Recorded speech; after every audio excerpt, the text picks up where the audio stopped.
Pada video kali ini saya akan membahas mengenai observasi dan estimasi dalam perencanaan proyek perangkat lunak.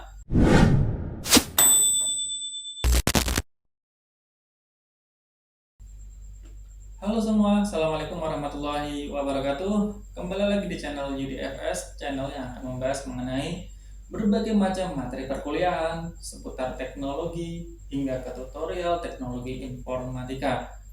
Pada video kali ini saya akan membahas mengenai observasi dan estimasi dalam perencanaan proyek perangkat lunak, di mana topik ini adalah salah satu dari topik bahasan di mata kuliah Software Engineering. Oke, kita langsung saja ke observasi untuk proyek perangkat lunak. Oke, dalam perancangan proyek pengembangan aplikasi atau software yang merupakan fase yang sangat krusial atau siklus hidup proyek yang menentukan keberhasilan akhir proyek tersebut adalah observasi dan tentunya adalah estimasi, di mana dua komponen ini menjadi kunci dalam perencanaan proyek yang efektif sampai ke bagaimana nanti proyek ini akan sukses. Ya, keduanya itu sangat-sangat peran penting mengidentifikasi, merencanakan, mengelola berbagai aspek proyek untuk memastikan bahwa proyek tersebut bisa diselesaikan tepat waktu dan juga sesuai dengan anggaran pastinya. Ya, dan yang paling penting adalah sesuai dengan standar kualitas yang telah ditetapkan oleh pengembang dan juga oleh pemangku kepentingan. Ya, untuk itu maka observasi dan estimasi harus dikerjakan di awal dengan sungguh-sungguh. Oke, kita mulai dari observasi dalam perencanaan proyek perangkat lunak. Observasi dalam perencanaan proyek pengembangan aplikasi atau software itu merupakan proses yang melibatkan dari pengumpulan data, ya, pengumpulan data, informasi yang nanti terkait untuk memastikan bahwa apa yang dibutuhkan di proyek tersebut, proyek pengembangan aplikasi tersebut, sehingga bisa mudah dipahami dengan baik sebelum memulai pengembangan. Oke. Observasi langsung terhadap pengguna dan sistem yang ada itu membantu sekali ya memahami kebutuhan yang akan dikerjakan nanti.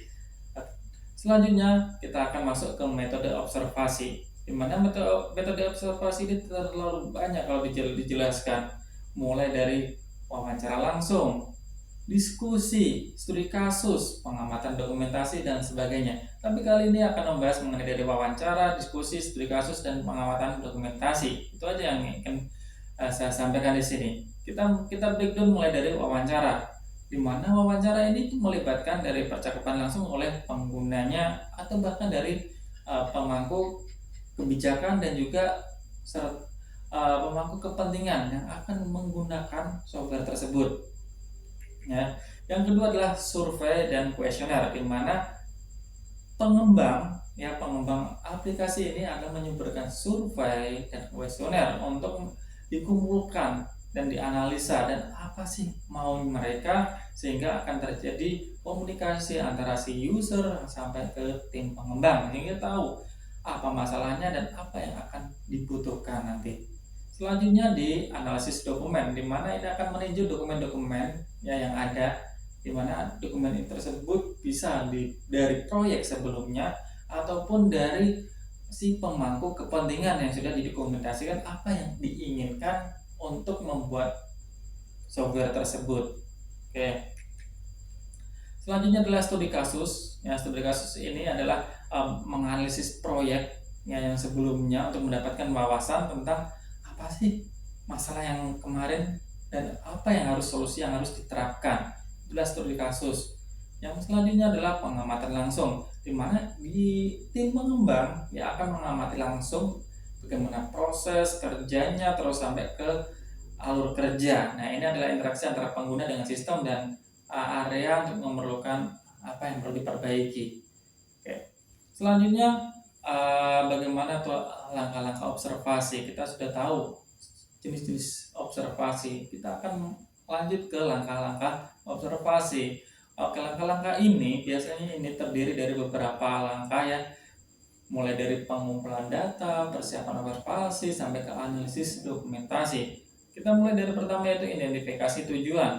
Ya, mulai dari menentukan tujuan observasi seperti memahami kebutuhan, terus penggunaan atau mengidentifikasi masalah dalam proses kerja. Terus yang kedua adalah perencanaan observasi. Ini penting sekali karena merencanakan metode observasi apa yang akan kita lakukan nanti. Siapa yang akan observasi, hingga kapan observasi akan dilakukan. Selanjutnya adalah pengumpulan data, yaitu melakukan observasi sesuai rencana. Ya, kita langsung terjun ke lapangan. Selanjutnya adalah analisa data. Setelah kita mengumpulkan data, kita perlu menganalisa data tersebut. Bagaimana data tersebut kita identifikasi, adakah polanya, terus masalahnya apa, terus kebutuhan yang belum terpenuhi itu apa.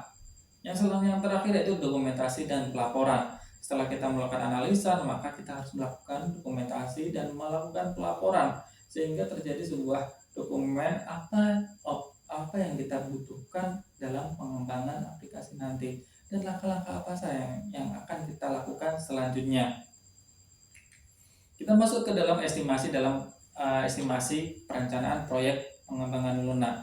Estimasi ini ya, dalam konteks ini perangkat lunak adalah proses memperkirakan waktu, biaya sampai ke kebutuhan yang diperlukan untuk menyelesaikan proyek pengembangan perangkat lunak ini. Yang pertama kita akan bahas mengenai metode estimasi. Metode estimasi ada beberapa. Yang kita bahas di sini adalah metode estimasi berbasis ukuran, di mana ini melibatkan pengukuran perangkat lunak sebagai dasar dan memperkirakan usaha dan biaya. Terus selanjutnya adalah estimasi parametrik. Selanjutnya adalah estimasi berdasarkan pengalaman dan historis. Dan yang keempat adalah estimasi bottom up. Terus kita akan melakukan estimasi agile.